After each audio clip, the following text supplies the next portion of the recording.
I find that grief is very similar to a toddler, that it's gonna come up, it's gonna keep coming up, and it's gonna keep crying and asking for your attention until you hold it and Oh, until you do man. something with it.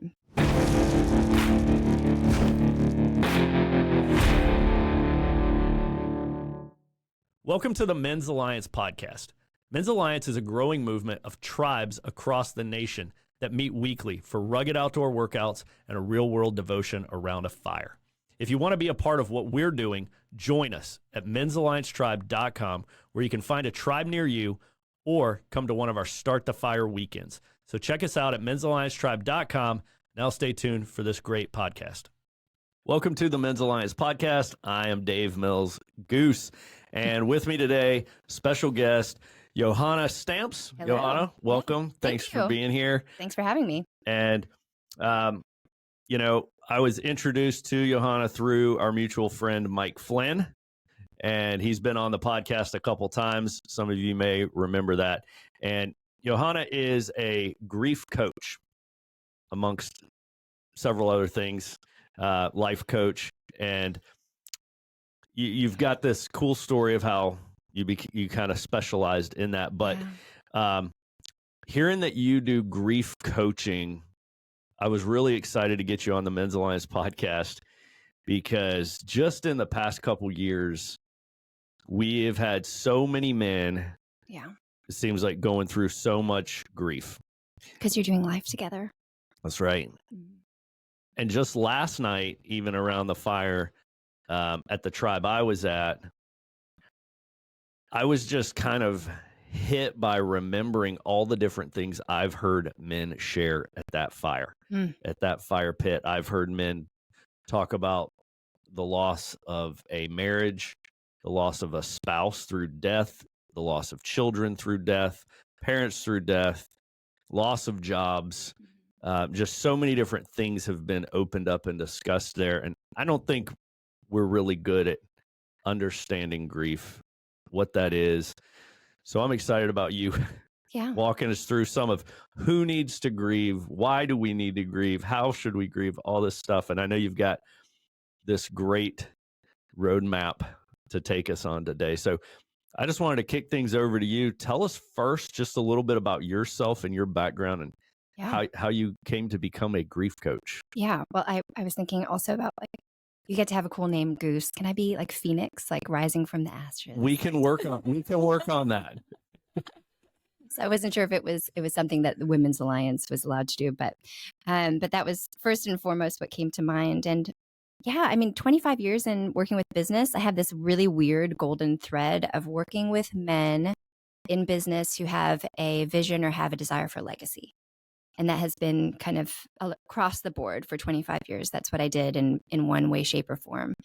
So I don't know why that is. I don't know, what God was doing there or still is doing there. There's been some like hints of that recently, which is for another topic. But there's something about that has always been there. And so I think just because none of this really makes sense unless I tell a little bit of my story, but after, working with really successful businesses in New York and in Southern Africa and West Africa, which is I think that when you say that, then there's like, there's not enough time in a podcast to actually tell the whole story. But I was recently married, pregnant, and the marriage was dissolving in front of my eyes within a matter of a couple of months. So 13 weeks pregnant, I got on a plane, moved back to the States. And for a while I was thinking, I can use all of my knowledge of businesses and go and work for McKinsey. And I don't know how that's going to work with the little one. I guess I'll just have to strap him to my back and, cross over the ocean and just, work for businesses and make it work. And during that time of pregnancy, God just did a number on me. And I was very humbled and realized I get to choose something different. I get to choose perhaps even the life that I've always wanted to live. And so as I was walking this path of grief for myself, I realized I need to catalyze on this opportunity. So after the baby was born, I realized that I was grieving, and I had no understanding of what I was going through. I think that's the first kind of misconception, is that because we're human, we know how to grieve. And that isn't the case. I think most people that are going through a time of loss and grief will tell you that. And so I created my own process for myself. And what was on the other side of that was that I loved the idea of working one-on-one with people, but never thought that that was going to be my future. And suddenly, as I walked this path of loss and this path of grief for myself, I realized God is calling me into this. He's always been calling me into it, but now I'm going to do it. I'm going to have courage and walk into it. And so I started studying coaching, and immediately I started working with people to try and see, what this felt like. And everybody who was coming to me was grieving some sort of a loss. And so the path that has happened since then is understanding what that means for me as a coach, and then beyond, because now it's trauma therapy, all of the other things that go with that I can't stop learning. So I'm just really excited about it. Well, it sounds like one of those things where it wasn't the original plan, Mm-hmm. but God just opened up all these doors. Exactly. And you just kind of keep walking through them, and you're like, Yeah. well, this looks like this is where this is leading. Exactly. Yeah. One foot in front of the other. Yeah. I'm doing an incredible Bible study right now about understanding how we dream big with God, and going through our fathers of our faith. And so much of that is just coming alongside God's vision for our life as opposed to our vision for our life. And that's been just deep learning, very beautiful. And I think that's more of what that understanding makes sense to me, because that feels like what my life has been like, especially for the last few years. We've heard it said, if you want to make God laugh, tell him your plans. Yeah. And I think that's a big part of it. I had no plan to start a men's ministry after the military. Yeah. And it's just happened, and the doors open, and we just keep going. And then you look and you're like, okay, well, here's where I am. And no doubt, I think people that are coaches, and I do relationship coaching, I think people that get into specialized areas of coaching probably just get into them. This is my guess, because people just keep coming to them and talking about these things anyway. Exactly. Yeah. And so you find yourself, man, I just keep talking to people that are coming to me with their problem with whatever, relationships or grief. Mm-hmm. And this just seems like what I'm doing. Mm-hmm. So let's just go with it, It's right? exactly what it is. And I think that we both probably hear that from other coaches, that it's not, Mhm. we're not the anomaly, that it's other people too. So the first thing I want to ask is, why? Let's start with why. I think there's a book about that. Mm-hmm. Simon Sinek. Why is grieving so important? Why is it necessary that we grieve? Well, our body is already doing the grieving. I think that's the first thing that we need to know, that even if we've experienced a major loss, there's a part of us that's already doing the grieving. And I mean, I'm hoping that that's kind of coming into our understanding and culture. We've gone on this really strange route in our life, or in our culture, about what grief is or what it's not. But even on a physical level, you'll notice a lot of times after you've gone through a horrific time, like I suddenly, when my marriage was crumbling, moved back over here, I had horrible back pain. I don't think it had to do with the pregnancy, because it went away after I did a lot of the grief work. But there's the GI problems, and you'll hear that from a lot of people. The autoimmune issues, that suddenly you're catching one cold or after another, you're getting a tummy bug, like all these things are happening.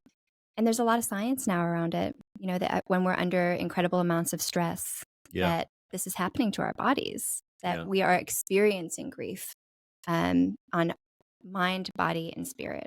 Spiritual level, oftentimes they begin to crumble in that area. So it's fascinating. I mean, I guess that's probably why I'm doing what I'm doing, is that I just continue to learn about what this means for people's lives. So what you're saying is our bodies are already doing it, right? When we think about, as a guy, I'm like, why do I need to learn about grief? I'll just suck it up and go to work, and I don't need to focus on my problems. I don't need to talk about my problems. I'm just going to muscle through it, just get through it. But I think hearing you say that, we can all agree that, like, our bodies are having physical reactions anyway, right? Like men, I think we lose a lot of sleep, Mm-hmm. the digestion Yep. issues, Yep. a lot of indigestion, Yep. ulcers, poor sleep, and like the autoimmune stuff. I can totally relate to that. I went through a really stressful time back January, February of this year, Mm-hmm. and I hadn't been sick. I hadn't even had a cold in a year, and all of a sudden I got like one in January, one in February, one in March. I was like, holy cow, Mm-hmm. and I was like, yeah, I don't think this is just bugs. Yeah. I think this is, life stressors. Yeah. Life stressors. And I mean, I would love to get your perspective on it, but I would assume that people that aren't doing the work of grief, that there's something that's still lingering with them. Like Mm-hmm. either it's anger, unforgiveness, like you just notice that something is unresolved Yeah. or unreconciled. And so we have the option of pretending like something didn't happen. I Yep. mean, I joke all the time that there's this saying out there, you either hit the bottle or you hit the Bible, like that. Either you go through it or you pretend like it's not there. Right. So what do you want? Which do you want Okay. to do? So what are the benefits to going through it? Well, I think that's the journey. I think that's what we're going to talk about today is that we have the option of integrating, like of that we are in some way we are unwhole as we go through a time of loss, and we have the option of being able to integrate our what we have experienced as loss into our life. Mm. That instead of it being something that we're pushing away, we actually get to invite it in, learn from it, grow from it, be with others, be able to have that community with others, Mm-hmm. and all the benefits that come of that. And then at the end, we also there's the option or the opportunity of being able to find meaning in the loss. And don't get me wrong in that it's not like, oh, God is showing me this about this horrible thing that happened to me. But we as humans, we have this tendency of creating meaning about situations that we've been through in our life. Like you think about the people that have started foundations or whatever it is. There's like that there is a natural progression as we face loss and as we go through a time of grief and a time of mourning, that we have this tendency of creating something. There's a creative element to it as you're going through it. So it's just incredible. And then being able to have compassion and walk that journey with other people. There's a wealth that's there. And I think we joked about this last time, that I have a tendency of creating the silver lining in things. Mm-hmm. And I just see it too often to not talk about it. Okay. You know what I mean? Yeah. Okay. So let's back up a minute and kind of maybe define grief, but kind of like what all should be grieved. Yeah. What is it? And I think of grief, I think of somebody having a death of a parent or a spouse or a child.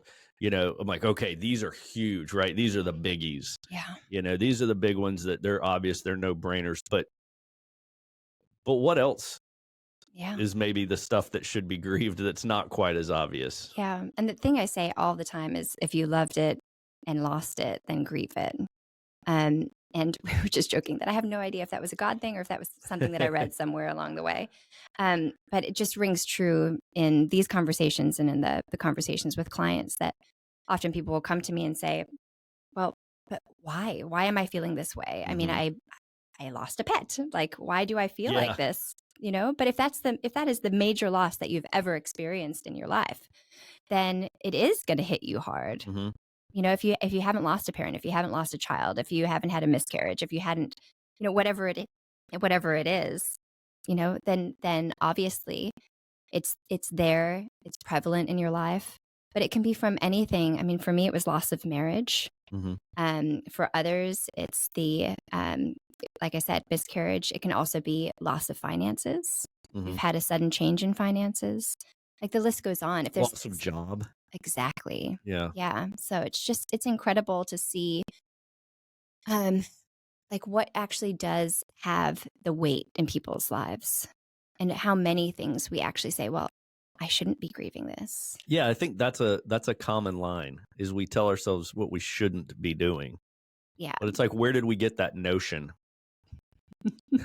that there's a shouldn't, Yeah. It's Yeah. like, I remember when, this was funny that you said that. I hadn't, planned to say this or anything, but when you said pet, you just reminded me when we lost our dog a couple years ago.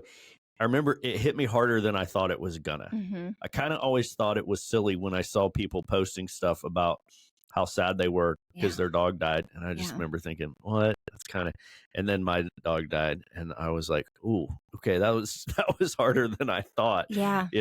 But hearing you say that, yeah, that was totally not on my radar of something that I would think we should grieve.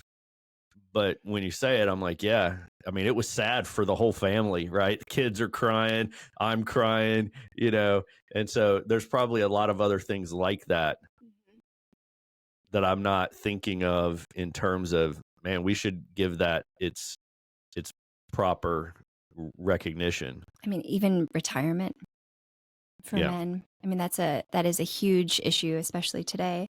So much of it is like what's been in your life, Our like your dog. identity. Yeah, there is the sense of identity, and a huge, like, one of the pillars of grief is actually why that the reason that it hurts and the work that we have to do is understanding our identity and how that shifted since the death of something, since Mhm. the loss. So for you, that dog was a huge part of your life Mhm. and your children's life. You would go places together. There were touch points every single day throughout your life that were related to that dog. And suddenly, the dog bowl is still there, like the leash is still there, Mhm. but we're not going outside, we're not doing a walk, like all those little things that were so relevant in your life on a day-to-day basis are suddenly not there. And so a part of the grieving process is your brain adjusting to that new reality. Mhm. And when we talk about grief, more than anything else, we talk about reconciling. There's an understanding of reconciliation, acceptance, that your brain has to actually jump through a couple of hoops to get to the fact that that is your new reality, Yeah. that the dog is no longer there. Mhm. I mean, you can imagine somebody who's been caregiving for somebody for 15 years Mhm. and suddenly the room is empty. Right. They're not every 20 minutes going in to check, or making meals for two people instead, or for one person Yeah. instead of two. Like, you can imagine Yeah. all of those little things that we have as routines in our life Mhm. that suddenly aren't there, and our brain needs to do that adjusting. Man, that's awesome hearing you say that, because it's like, we know, obviously, our dog has died, but we haven't yet fully identified ourselves as a person who does not own a dog, right? And that's the part Yeah. that takes some time. Yeah. And I do trauma Hmm. coaching, working with a lot of guys who have been through trauma, and I know that it is very cumulative. And so I would imagine it's very similar in grief, right? Like if we lose, a job Hmm.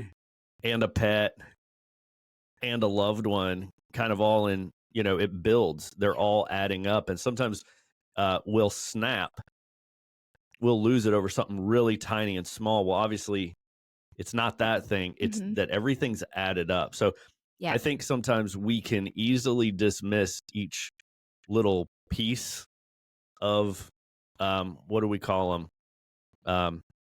Traumas or losses. Hmm. We had a podcast with Jason Redman, and he would call them micro ambushes. Yeah. I like that. So it's like each one is small and it's easy to dismiss on its own. Hmm. But if we back up and we look at, like, well, what's gone on in this month in my life? Sometimes you're like, this. Okay, so it all adds up. And when you say one of the things to your buddies, you sound kind of lame, but it's not just the one thing, right? It all adds up. And kind of the beauty of that, and I'll hear this often, that as somebody is actually doing the work of grief on one loss, they're also doing the work for other losses. Okay. So it's connected.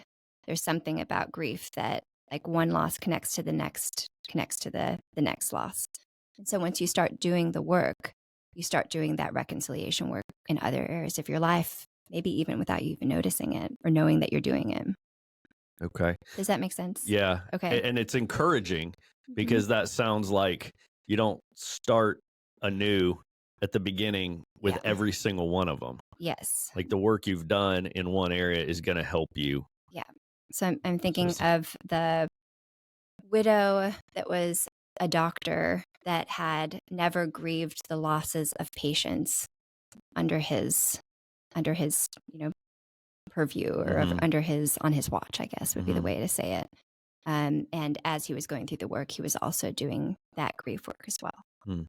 Okay. So it's just it's a very I'm telling you, it's fascinating, and I think like the more you do it, yeah, and it's both physical and Mhm. emotional, and it can be spiritual and relational.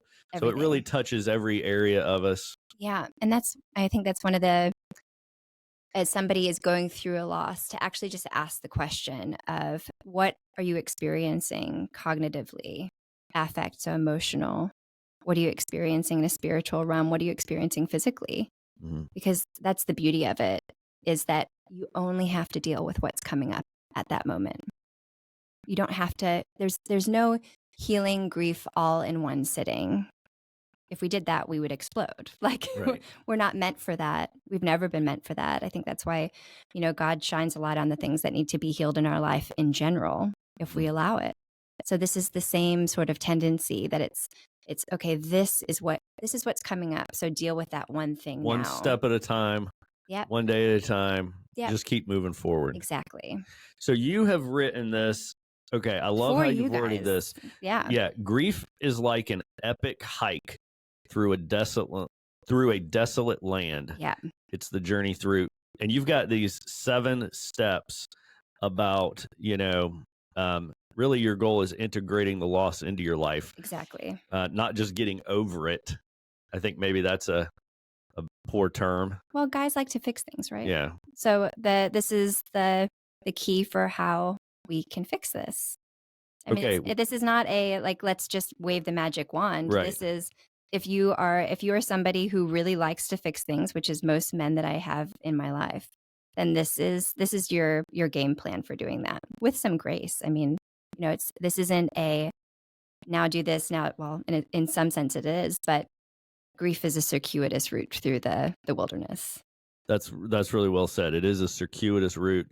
And also I think when somebody is like fresh in the earliest stages of grief, they will say, I've heard people say, I will never get over this. This is something I will never get over. And I think they're right. I wouldn't say that to them, but I'm thinking, yeah, they're probably right. You're never going to get over this. And what I like about this wording is that's not the goal. You can say, yeah, you're right. You're not going to get over this thing. It'll always be a part of you. But what your goal here is, we can integrate this loss into our story, into who we are. Exactly. All right, start us off here on step 1 of this epic hike. Yeah. I mean, the image that came to mind, being at the trailhead and at the beginning of a journey, at the beginning of any journey, we need to set the intention. So we need to know where we're going, or at least have some sort of perspective on where we're going. And I think for grief, that's saying I'm going to actually do the work. And it's just as simple as that. And just knowing what the work is. The work is that integration. That it's saying I'm no longer going to ignore what has happened. I'm going to face it. And I'm going to face what the impact has been in my life. And so looking for those signs, like we talked about, the cognitive, the affective, the physical, like how, and that really we talked about it before, but physically, we talked about all the GI problems and everything that comes with that. But more often than not, at the beginning, as you're experiencing something, if somebody says, okay, I need to do something about this. If somebody's calling me and saying, okay, this is beyond my control, I have no idea what's happening. It's usually because they're having some, like we call it like grief waves. There's something that's coming up that they're feeling like I am going absolutely crazy, especially if it's a major, major loss for the person. They might get up in the morning, have intentions to do something, and then forget 5 minutes later what's happened. It's because your brain is incredibly busy doing other things. Like because that integration hasn't happened. It's over here kind of running and saying, I don't understand. This isn't making any sense. And that it's because your brain is focused on something else and you can't remember, like, what is that thing that you wanted to do today? So it's grief brain. It's good to hear, to Yeah. know that we're not going Crazy. crazy. Yeah. We're not losing our mind. Yeah. And I like how you say you've got to feel the pain. No pain, no gain. I think this is one of those things where men like to minimize the effect, right? It's like if I got hit, if a guy punched me, I'm going to want to act like it didn't hurt, like it was a super weak punch, Yeah. right? Like I'm just going to be like, is that all you've got? Yeah. I'm going to pretend that there is no pain. And I think that's how we are kind of conditioned and trained to make it through a lot of things, to look at our problems and be like, that's nothing. Is that all you've got? But really, I think when it comes to processing, integrating loss and trauma in our life, we've really got to do the opposite, right? We got to look at it and be like, that hurt. That hurt a lot. Yep. That's very painful. Yes. And it might be good in terms of relations if somebody's punching you, saying, you know what, that really hurt. Yeah. Yeah. Like with my little one who's he's doing taekwondo now. And so every once in a while he'll come up to me and do like the taekwondo punch. And I'm just like, okay, first of all, you're not a real yellow belt yet. So we're not doing hand-to-hand combat. I'm not somebody you're sparring with. And so to actually tell him, you know what, that really hurt. Yeah. You know, just that as like the beginning, to like to actually say those words. It's Yeah. important just from an empathetic perspective. Yeah, just to, tell from one guy to just sit and tell another guy, tell his buddy, man, I'm really hurting. I'm really hurting because of this thing that I'm going through with whatever. Yeah. I think just saying that out loud is something probably a lot of men don't want to do. We want to push it down, downplay it. No, I'm fine. I'm good. And yet the beauty is that it starts to migrate from our head into our heart. And I think that's for most men that I've worked with. It's okay, I'm just going to keep going. I'm going to keep doing this work and I'm going to forget that, that this horrible thing has happened. And yet as they just talk about the reality of if there was a death, speaking about that, speaking about the memories, speaking about what their life is like now, there's something that happens as they speak that it starts to move what has happened just from the head into the heart. That's good.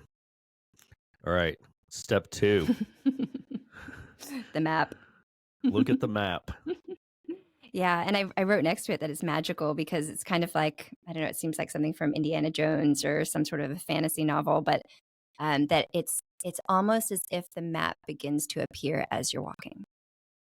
Like that. I love that. I'm not going to be able to like hand a map over to you and say, okay, this is exactly what you're going to do. Yeah. And that's because it's unique to you. I don't have a prescriptive plan when somebody comes into my office and sits down and we have a conversation, because what they're experiencing based on a million different circumstances, so their personality, the type of loss that they're experiencing, how they were raised, where they were raised, what their culture is, like all of these things make grief unique to that person. And so that's incredibly important to know and to be humbled as a coach to say, I'm not facilitating anything more than creating a space for somebody. And then in some cases, if there's something that's coming up, giving them a tool to be able to get it out. Because if it's staying here in the head, and there's wonderful ways of getting it out, but if we're keeping it here, then it's stuck. And that's the stuckness that people feel when they're grieving. Man, I was in jail this morning. Right before coming here, I was talking to your wife. She's really nice. I was talking to a group of guys in the county jail this morning, saying to them the importance of sharing and talking.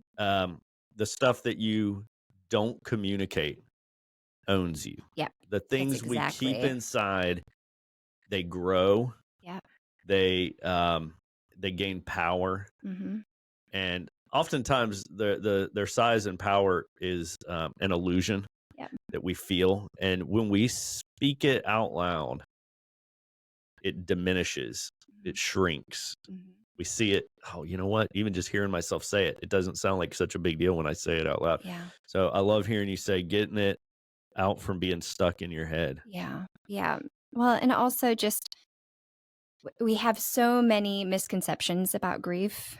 And I think the more that I walk, the more that I listen to people, I realize, wow, like we probably at some point in our civilization knew about grief, but for some reason we just we have all of these weird conceptions of it now. And I think part of that is social media. I mean, the things that I see on, grieving Facebook pages, it just seems very hopeless. I think Mm, that's the biggest misconception, that you're always going to be grieving. Well, you might always have a feeling of really missing somebody that right. it might be that twinge might be there, but there are things that we can do to lessen the pain over time. But you have to do the work. Yeah. Like it's otherwise it's just continues to be there. I think of people that really have hit the bottle, for years, that barely leave the house, barely have relationships, because that's their way of trying to numb the pain. Numbing the pain isn't going to get you through grief, Right. You're delaying it. delaying it. Yeah. And some people spend the rest of their life delaying it, Yeah.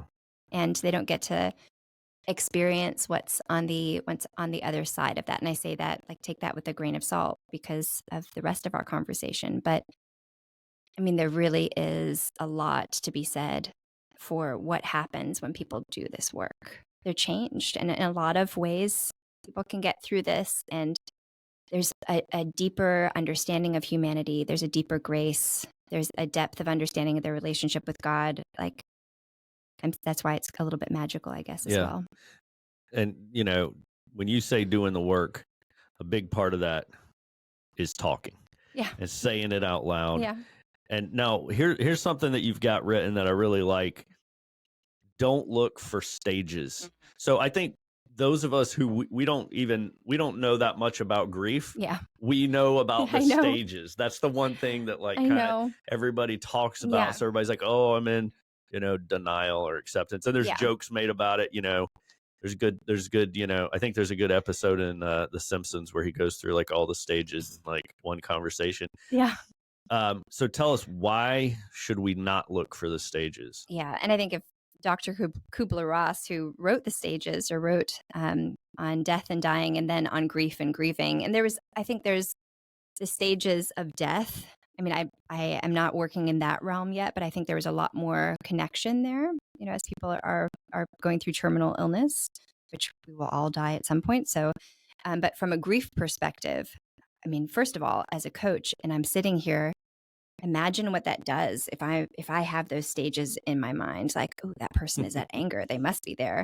I think a funny and sad anecdote was, as Dr. Kubler-Ross was reaching the end of her life, she was actually in a hospital and overheard the nurses contemplating what stage of grief she was in. Hmm.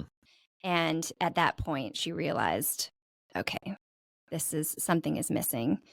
And so her colleague has gone on to write many books, trying to deepen the understanding. But like I said earlier, one of the most incredible things that came out of that was the research about our brain. And so the acceptance, the understanding of what's happening in our brain and how we're accepting or reconciling, that's all neurological. And so we will experience different stages of our understanding of what the loss has meant to us and what reconciling looks like. But like, that's, I think, having the label of these are the 5 stages, I think that Right. has done more damage than good, unfortunately. Yeah, it can make us feel like we're doing it wrong. Yes. Like, Yes. oh, I didn't go from this one to this one. Maybe I started here. Am I doing it right? Or you're feeling everything in one day, or Yeah. one conversation if you're Homer Simpson. That's right. I have to go find that. What a great clip. Yeah. Okay. So that's a great one to have dispelled. I'm glad we got rid of those stages. Okay. All right. I like this next one.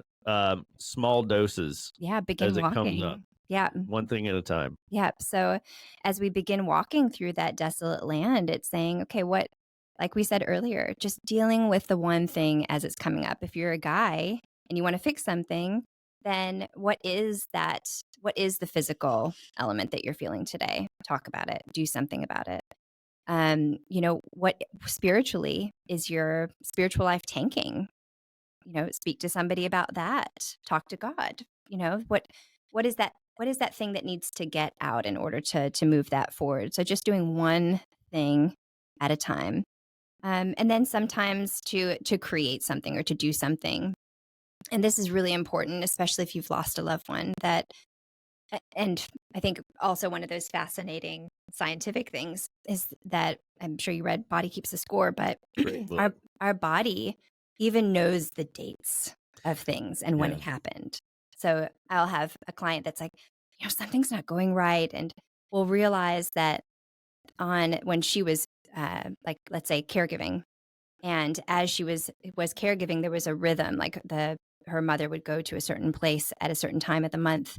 And she felt this. She was continuing to feel this like very strange cycle from a month to month basis.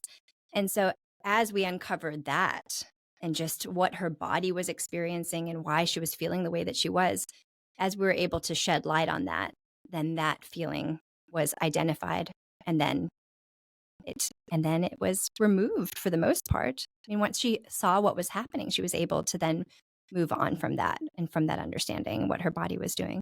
But being able to do important steps when things are coming up, knowing that there are other options instead of just sitting with a feeling.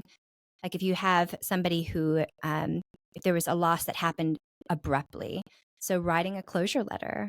If the person's no longer there, sitting and writing the letter, writing the words and getting it out there is incredibly powerful. Yeah. I think in my line of work, we talk about it a lot. So it seems kind of silly, and probably a little bit overdone, but a lot of people don't know that that's possible. It's actually so powerful. Yeah. But it's also so commonly spoke of. It's like everybody knows that that's a thing that you can do that helps. It was Mike that said this to me, and it's made it click where I was like, okay, I'm not going to dismiss the writing. Mike talked about, when you write, first of all, you're organizing your thoughts. So the thoughts in your brain, they get organized into words and sentences, and then they come out of your brain and they go down your arm and out your hand onto paper. And then they come back into your brain through your eye. So when you're writing, your thoughts are doing this loop out and through your hand and then back into your eye. And when they go back in, they're neatly organized and processed. And I was like, wow, okay. Mike is so wise. That's it. That's a good one. And I've done this. I've sat down and I didn't write with a pen. I typed. Still get the same effect. Sit down and just. Yeah. I think we've all done this with like the angry email response. Just don't send it. Write out everything you want to say. Yeah. Get it all out. Read it. Maybe sleep on it. Read it again, and then delete it. Yeah. Yeah. And it usually does the trick. Yeah. And the relationship, the bridge isn't burnt in the meantime. Okay. Yeah. So I love this idea. Tell us, what is the story of the vet at the top? Where are you? Vet at the top of the mountain. The vet at the top of the mountain. Yeah, that's a great story. It was so he had been in, I think it was Vietnam, and he was out of his whole, sorry, you're going to have to give me the terminology from a military perspective, but he was in Vietnam with his platoon. Thank you. And he was the only one that survived. Oh, wow. And so he came home, and he noticed as soon as he came home that he needed to do something, and especially on the date that this happened. And so what he did, he would go up to the mountain with all of their dog tags. Is that right? I'm so sorry. I should know more. Sounds good. I should know more about this. And he had a ceremony every year, speaking about what had happened in his life, what his dreams were for their life. And he did this every year, and every year there was sadness, but there was also beauty related to it.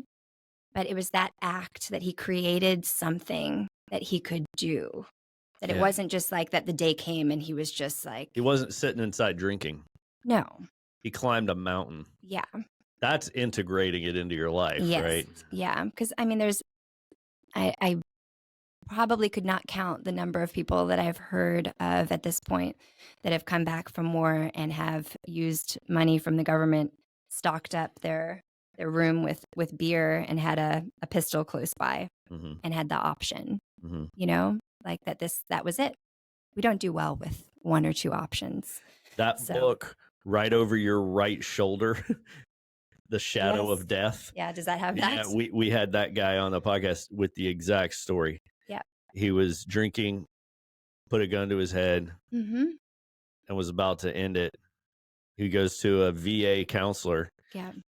tells the VA counselor everything's fine. He lies on the questionnaire. I'm not having nightmares. I'm not drinking. Lies about everything. And the counselor says, I don't believe anything you wrote down. I think you're lying.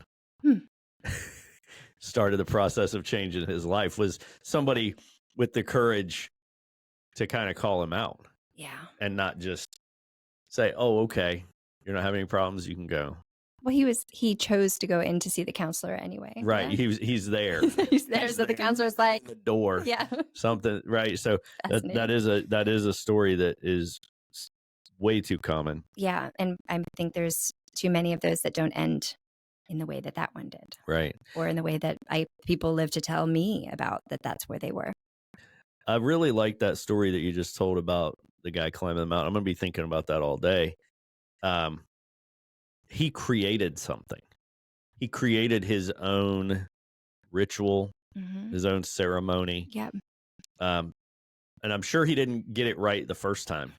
He probably created it a little bit at a time, pieces here, pieces there, over the months and years, to realizing here's what I need to do, and I've got to take this with me, and I've got to do it every year, and and I'm going to speak these words, and I'm going to do all this. That is neither minimizing it, pretending we're okay, pretending everything's fine, moving on with life, nor is it getting over. It's integrating. It's taking it and it's acknowledging it. It's looking at it and saying, man, this hurts. Yeah. And it's putting it into our life in its proper place. Yeah. Hey guys, is money holding you back from being used by God? If finances are a problem in your life and you're looking for some help, some counsel, some assistance financially, you've got to check out the Main Street Group. It's run by Tom Love, call sign Doc, with Tuckahoe Tribe. Okay, Doc is a certified financial planner. He's a fee-only fiduciary. He's a Dave Ramsey SmartVestor Pro. He uses Charles Schwab assets. He will help get you on course in ways that you didn't even know you were off course. He's not just a sponsor of the podcast, but my wife Carrie and I, we use him for our finances personally. He's helped us a ton. He's been ranked number 2 in the Richmond Times-Dispatch, number 1 in Style Weekly. He's a top 40 under 40 investor. He's been featured in the Wall Street Journal, Forbes. He is the man to see to get you on course financially. God saved Tom spiritually and physically, and God is the reason for Tom's success, and he wants to help others succeed also. So whenever you go see Tom Love, a.k.a. Doc, don't forget to mention that you are a part of Men's Alliance, and he will donate your first year of fees back to Men's Alliance nonprofit 501c3. So he's not only helping you, but he's helping our ministry as well. So do yourself a favor, go see the Main Street Group with Tom Love. It's in the show notes. Check it out. And as always, Dave Ramsey and Charles Schwab are separate entities, and past performance is no guarantee of future results. Check him out, the Main Street Group, Tom Love. In the past, I used to use this analogy more, but I find that grief is very similar to a toddler. That it's gonna come up, it's gonna keep coming up, and it's gonna keep crying and asking for your attention until you hold it, and until you do something with it. And so when you do that, then beautiful things are possible. I mean, imagine once you have that eye contact and create something with the toddler, then I don't know. I don't think your kids are probably too old to know the show Bluey, but I think there's something to be said about improvisational living with children, and I find that that's very similar to grief. That there's an improvisational aspect to it. that we don't know what's going to come up. But Mm-hmm. as it does, to be playful with it. I use that kind of, even as it's coming out of my mouth, I kind of want to put it back in. But to be curious, I guess, is a better way of saying it. And then to do, in that sense, do what's coming naturally. So is it, if you're in that same situation as the vet, does it feel natural to write a letter to the family or to the widows? Does it feel natural to integrate your family into it? Does it feel natural to go to a counselor? Mm-hmm. You know, what's coming up, and asking questions of it and saying, what do you want? Mm-hmm. What do you want? You know, very similar to our conversations with God. Like, what is your will? Yeah, that's good. I love the kind of the concept here of you can find a path towards healing that is honoring, and it's honoring to God, and it's honoring to oneself, Yeah. and it's honoring to the memory of the thing that you're grieving. So I think that's kind of like something we can be looking for. Now, step 4, this might be my favorite. Yeah. This one's close to your heart. This is our Men's Alliance step right here. We're good at this one. Mm-hmm. Gather with others. Exactly. Don't do this in isolation. Right there. Isolation is terminal. So tell us from your perspective as a grief coach, why is gathering with others important? Yeah. Well, there's 2 parts to this. There's I think Dr. Wolfelt speaks about this, where he talks about there's the grieving, which is the internal, and then there's the mourning, which is public. So, Okay. And this used to be, I mean, he has funny stories about back in the day when people would wear black everywhere, that people would come up to them and ask them, Yeah. so what has happened? Tell me about what has happened. Or can you tell me a memory or a story about your loss? Say that again, the difference between grief and mourning. Okay. So grieving is the internal, mourning is what we do externally. Okay. I mean, you can also think about the wailing women in Jesus's time. So you can grieve without mourning. Yeah. I mean, can you have mourning without grief? Maybe not. I don't know. No, because it's exactly what we're talking about, that getting it out. There's the grieving is what's happening, and that the getting it out is the mourning. It's the and as a friend or somebody in Men's Alliance, if you're sitting across from somebody that has just gone through a major loss, this can be very simple. Like this can be so tell me about the loss. Tell me about what happened. You know, tell me about a memory that's coming up for you today. You know, this is compassionate curiosity. I think, again, is probably something that Dr. Wolfelt said. But that is simple. You know, as somebody we can say, I'm sorry. And you and I joked about it last time I was here, but that people say really, really stupid things. Oh, yeah. And if we can just kind of sidestep that and just ask a question, like you don't have to come up with the perfect words. You don't have to come up with the words that are going to fix the pain or make them feel better. You can just say, so tell me, like, what's coming up for you right now? What was your experience? What is, you know, just keep it very, very simple, but to actually be curious about what the experience was, because then you're helping the individual speak about, and every time they speak about their experience, then a little bit more is coming out. So is just, you know, I guess when I think mourning, or when I hear mourning, I'm picturing sackcloth and ashes, right? But can it also just be as simple as talking? Yeah. If you're sharing it with a group, that just became mourning, right? Because that's the external. Yeah, and the ritual. I mean, if it was a death of a loved one, then a funeral. And I mean, there's a lot of theory about what needs to happen in a funeral in order for it to be not valid but complete. So to actually say what happened in the funeral is really important from a grief perspective. It's very important for you to be able to articulate what has happened. It's important for there to be like either the ashes of the person or the person themselves there, physically there. There's interesting studies about that if there was no body recovered, that there needs to actually be more rituals because the brain isn't connecting with what has happened because you don't have the physical body. They'll put that big, huge portrait of the person up. Yeah. Yeah. Yeah, it's fascinating. That's why I say, Wow. like, I can't get it enough, like, not from a weird perspective, but Yeah. it seems like there's no end to what our knowledge is and how little we actually know about grieving. No doubt. Wow, that's interesting. I can see that as soon as you say that. Yeah, that makes sense. Well, imagine from a military perspective, like somebody that's missing in action, Right. When you you don't know? recover the body. Well, and Mhm. if you can never have a funeral for that person, like, there's that. I mean, even as you're saying it, I almost feel like I feel the loss. Like, I feel Mhm. it almost feels like something is stuck Mm. because you can't grieve in the way that the widow that her husband's body was recovered. You can't do some of that work. Yeah. And so there's a feeling of stuckness around it. One of the interesting things that I learned about our country when I was pretty new in the Air Force, I was a lieutenant, that we have an agency called the Joint Personnel Recovery Agency, Whew. JPRA. They go to the most extremes measures to recover bodies. Wow. I mean, they're going into jungles to examine, wreckage Wow. from, decades ago to bring home a couple bones Wow. that were found. It's like, as a nation, we go all out on bringing people home, even if it is just like, you know, half a century ago, Yeah.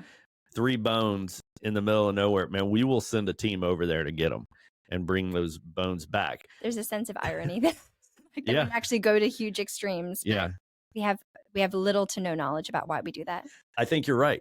Yeah, and it's probably one of those things that's nowadays we're probably just doing it because that's what we do, Yeah. and we might not have stopped to think through all the whys Mhm. that led to the point where we are at right now. Yeah. But it is something that I do love about our country and how we do that. Yeah. So hearing you talk about that from like the grief closure perspective, Mhm. it makes a lot of sense Yeah. why we will keep looking. You know. I'm also, as you're speaking, I'm thinking about there's the train that's somewhere between the train station, Main Street Station, and underneath Churchill. Do you know about this? No. So there was a train that went from Main Street Station to Rockets Landing. So so that they could get goods from one side to the other.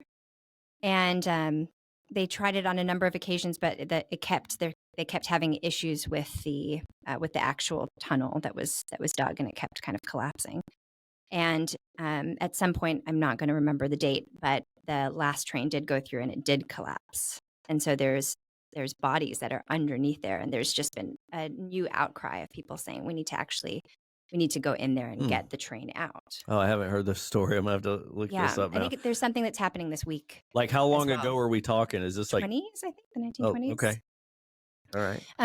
And so that what you're saying gives a completely different perspective on it. Mhm. Like, if those families never had the opportunity, Yeah. like there's a little piece of that family or the family tree that has not forgotten. Like, that their family is still like that piece is missing for them. Mhm.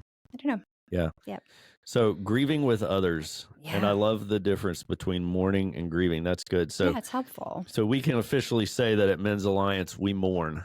Yeah. You know, Yeah, because mourn with each other. it's public. Yeah. It's together. It's not done in isolation. Yeah. Also, I think just from a spiritual perspective, like when we're feeling unforgiveness or if we're feeling anger, like what is like Sermon on the Mount? Where is God? Who is He with? Like with those that mourn. And so I think that's just important for us to be connected to that word and the understanding of that, and that there's two parts to this. There's what's happening inside you, and then there's the public element of it. Yeah. I shared last night at my tribe a difficulty that I've been going through. And even though I've been doing Men's Alliance for almost 7.5 years, Yeah. it was still like, oh, I don't want to, I want to say I'm fine. Yeah. I want to say things are fine. But I was like, no, I'm not going to do that. And like I knew it would, it helped, Hmm. and I felt better leaving Yeah. than I did when I showed up. So it's like one of those things that it always works. It never gets old. Hmm. The gathering with others, Yeah. the shared struggle. And it gives it a good perspective when you're thinking, wow, this person should really be over this. Hmm. Like then your role as somebody who's in Men's Alliance is to say, oh, I can't wait for them to be able to share a little bit more again. Yeah. Not like, the clock is ticking on your grief. It's, man, I just want to sit here. I just want to listen to you, man. I just Hmm. want to experience this with you. Like I feel honored to actually just be here and to be in this space with you. Hmm. That's it. I mean, that's doing grief together. And that's That's it. how great men grieve. And we have a podcast. We've talked about the phrase "doing life together." We Mhm. have one called "doing death together," Yeah. and this is so important Yeah. because churches always talk about, oh, we do life together. Yeah, in Men's Alliance, we do death together, Yeah. and we acknowledge that it's not all fine, it's not all good, it's not all happy. There was a guy in our tribe that I'm at, and man, he shared his personal struggle, Hmm. the trial he was going through for years. Yeah. Like I've heard him talk about it around the fire dozens and dozens of times over several years. We've all heard his story over and over. And sometimes some nights he just needs to share it again. He just needs to talk about it again. He brings it up again. It's been going on for a long time. And he's just reached this huge event of closure in his life. Wow. And he shared that with us. And we're like, man, we have all been on this journey with him, Yeah. and it's not always fast. It's Mhm. not always short term, but it's been really amazing hearing him talk about it and process it, Yeah. and then come out of it and have this great closure. And Yeah.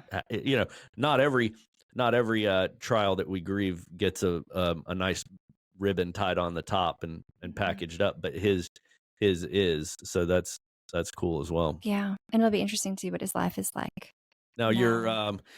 your step 5, stop for rest. Which I have a feeling is probably not easy for a lot of the guys, That's for a lot right. of the guys out there. But I've been writing a lot recently about rest.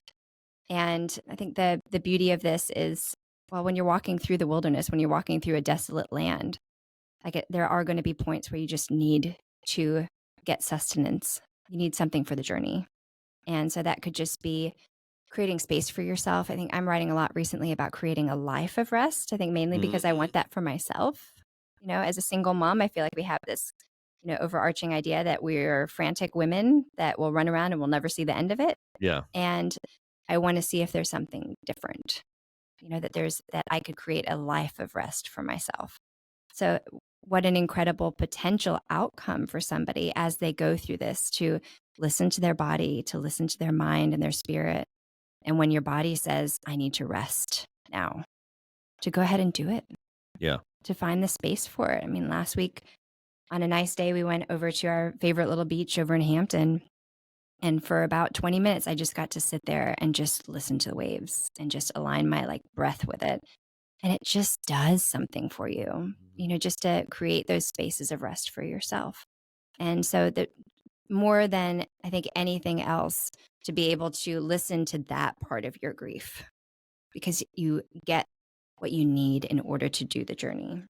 And I think this prevents us from trying to mask our pain with busyness Hmm. and self-medicate with work, Yeah. and just try to just become so busy that we never stop and think about the bad thing, the pain. We don't want to address it, and we're just gonna do good things, but do too much of it. Yeah. Right? You see these people, they're just running around, they're volunteering all over the place, Yep. and they can't sit still for 1 minute. I'm often thinking, what are they? Hiding from. Yeah, what are they running from? Yeah. I think there's a big connection here with a person's mental health Hmm. and their ability to sit with their own thoughts. Yeah. You know, And to be contemplative. yeah, I think this is an important part of the conversation also, for saying that as humans, we have this incredible ability to hold the grief with the joy or the sadness with the joy, and to be able to exercise that as we're in the middle of this. Like I have this I've always kind of thought that it's hysterical, but every time I talk about it, people are like, oh, you should do that. And I'm like, okay, when I have a little bit more time. But to be able to create a space like a grief retreat, I always talk about it being in Tuscany, where somebody comes to do the grief work, but they might do it for 20 minutes or a half an hour, or maybe 2 during the day. And then the rest of the day is relaxation. Like maybe there's a massage there, or maybe we're having an incredible meal together, or learning how to cook, so that you're filling your life. It doesn't have to be, even though we have this misconception again, that if we're grieving, we have to be down and in it all the time. We can't be down and in it all the time. That's how people get into this a deep, dark cycle as they're doing this. It's another tendency that you can be in it too much. So often with my clients, there's the grief stuff and there's something else. Or we do a couple of sessions and maybe take a month off, not to force too much. Like I said, you can't do all of this at one time. But if there's a beautiful balance, like maybe there's the grief and they really want to go and travel. How can they get more travel in their life? They've always wanted to create a business. Like let's talk about that. And it seems weird, but it's exercising. How do we hold this space of the grief and the joy? Because we have that ability. Yeah, that ability to have both grief and joy. I think that this one gets a lot of guys.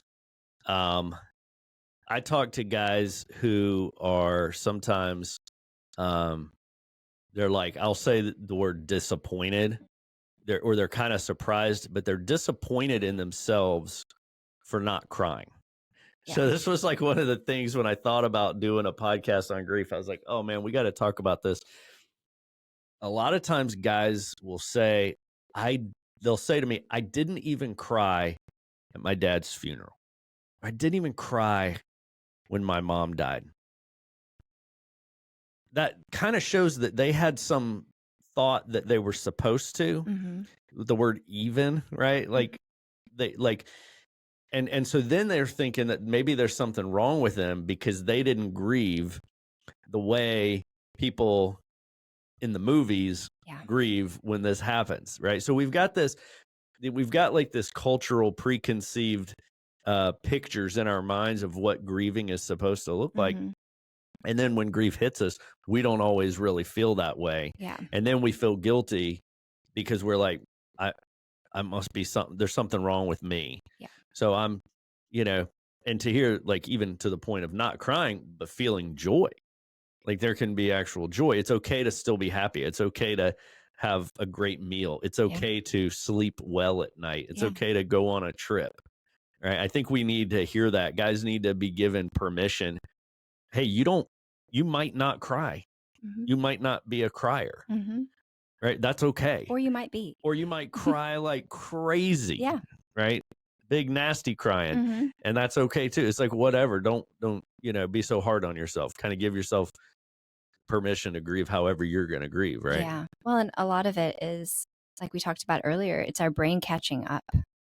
So if our brain isn't catching up to what has happened, if it's at a funeral, our brain maybe hasn't connected the dots that, wow, this is real. Oh yeah. So if that hasn't happened yet, if you haven't gotten to that place, then then it's not going to be there. Some of the emotion isn't going to be there, but maybe something else is. Like maybe you are running a marathon in your life and you need to actually just stop and be quiet and rest. And maybe in that space, maybe different emotion will come. But I mean, at the beginning, we talked about that we should know how to do this. Like we think we should know how to grieve, and then we get into it and we don't know. But there is a sense of trust in allowing our body to do the work when we're doing it intentionally. Does that make sense? Yeah. That if you aren't crying, then there's a reason for that. If something else is coming up, then deal with that thing that's coming up. Like don't try to force something that's not there. Okay. That's good. Okay. I think, and I don't remember where I read this, but I definitely noticed it several years ago now, when my wife's mom died. And, my wife going through that grieving, and we were both reading a lot about death and loss. I've seen that you kind of have to grieve in each season. Mm, And it's like, and this is true for trauma yep. and just a lot of other areas. It's like, well, you have to go through a Christmas without that person, and you have to go through a summer Yeah. without that person, and you have to go through a birthday without that person. And as you experience each season and holiday without that person, even if, like, let's say, like, they died 9 months ago, Hmm. but there's no way you could really be over it yet because you haven't gone through Thanksgiving without them, right? And so that was a big eye opener for me. Yeah. By the time I came out of that process, I was like, I don't think anyone can go through grief. Well, maybe I'm wrong. Maybe people can, but like it seems like it's going to take a minimum of a year. It Mm, seems like it's got to take you a year because you've got to go through. yeah. That's our cycle as humans is years, and that's how we measure things. So it's kind of like I now see like a year. That's like that's the minimum. Yeah. Whereas probably a few years ago, I would have thought it's taken them a whole year. Yeah. This is a long time. But really, when you understand, like, well, you might it might have been a long time ago, but you haven't gone through whatever Yeah. Yeah. without them yet. And you'll notice this, or you'll feel this with young children, but there's at birthdays there's equilibrium, and then there's disequilibrium at the half birthday. Like that's a part of human Mm, development, and people think that that ends as you get older, but mm, it doesn't. There is this weird like physical reaction or something that's happening that we don't fully understand. interesting. And so there's part of that is woven into this as well. Okay. That as humans in that 365-day cycle, there's something else that's happening Mm, there too. man, So that's fascinating. child psychology brought into this. How did we get there? Okay. All right, talk to us about this rule of 1/3. Yeah. Yeah. Because this is like number 6 is reaching out for help and don't grieve in isolation, which is kind of what we talked about. But I think as we're going through it, there's the tendency of thinking that we're going to take all things on ourselves. And as we're reaching out, we need to know that it's almost as if everybody is broken out into thirds. So we're using what is the golden ratio or something like that, where you have the third of the people that are kind of neutral, like they don't really know what to do, but they're not going to harm you or hurt you. There's Mhm. the third that are definitely going to say things that are going to like set you off. And then there's the third of the people that are going to actually be there. They'll be the people that are calling you on every other day and bringing things over to you and calling you up and saying, hey man, I didn't see you at Men's Alliance. Let's go. I'll Mhm. pick you up. Doing those things, there's going to be that third of the people. And so I think just having grace then saying, okay, not everybody is going to be there, but we see Oh, that's so good. many relationships just crumble because their best friend was really, really bad at dealing with grief. Their best friend was in the other third. Yeah. Yeah. And just saying, okay, well, they're not good at it. They say they're really good at giving spiritual platitudes, that are Mhm. very hurtful. And so, yeah, I think it's just a really important thing to say, okay, I am going through this or my body is reacting in this way. I need help. And what do I need? And who am I reaching out to? Mhm. So I think there's just the natural walk of doing things together. And then there's this other of like, oh, I need something, but I don't know what I need, and making sure that you're reaching out to the right person. Yeah, this one's more about the way I'm seeing this is like not just sharing publicly, Yeah. but really like asking for specific areas of help Yeah, with exactly. people Yeah. and giving people permission to not be Mhm. good at it. Mhm. I think we've got to do better at this one when it comes to just what we say. Yeah. Like, man, people say the wrong thing all the time. And we've got to just kind of give them permission. Yeah. Yeah.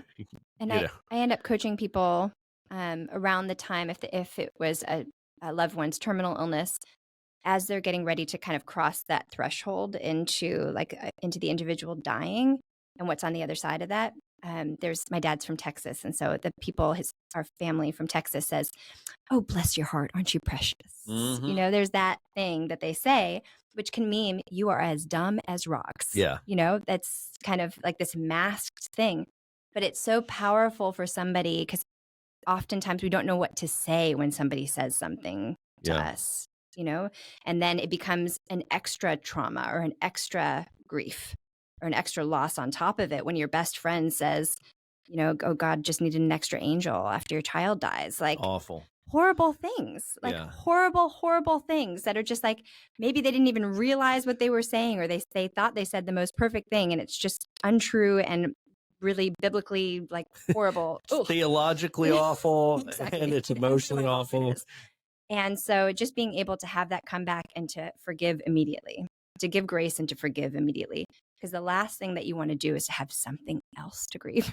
I don't know if you do this or not, but we need coaching.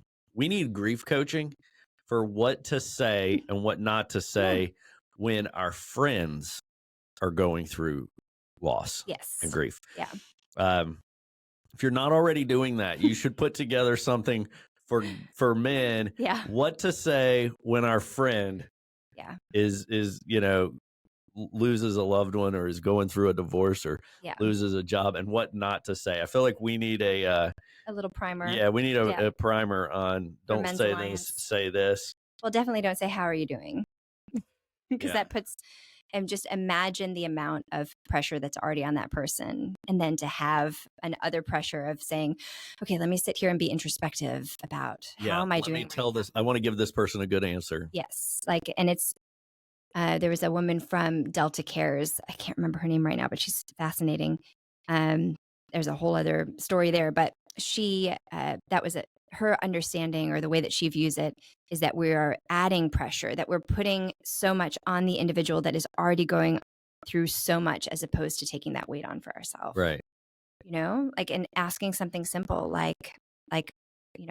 just tell me about it. Tell me what you're experiencing right now. Mm-hmm. What are you experiencing right now? Oh, I'm doing this, oh, I'm whatever. Like having that compassionate curiosity again is really important. Yeah. All right. This brings us to number 7, the last one on our epic hike through a desolate land. Number 7, get to the lookout. Yeah. That sounds good.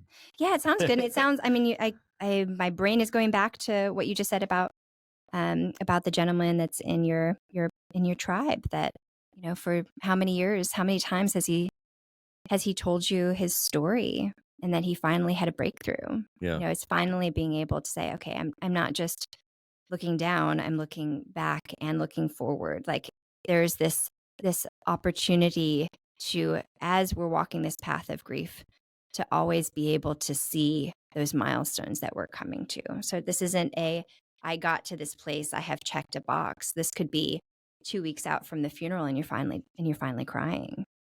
It can be, those are lookout points for the individual to say, okay, I feel a little bit more release. I feel like I feel like I have integrated this one part of it. One thing that we deal with a lot in grief coaching is the guilt. If there was something that somebody felt like they were a participant in what has happened, if that guilt is released, then suddenly there's a lookout, a moment to be able to look back.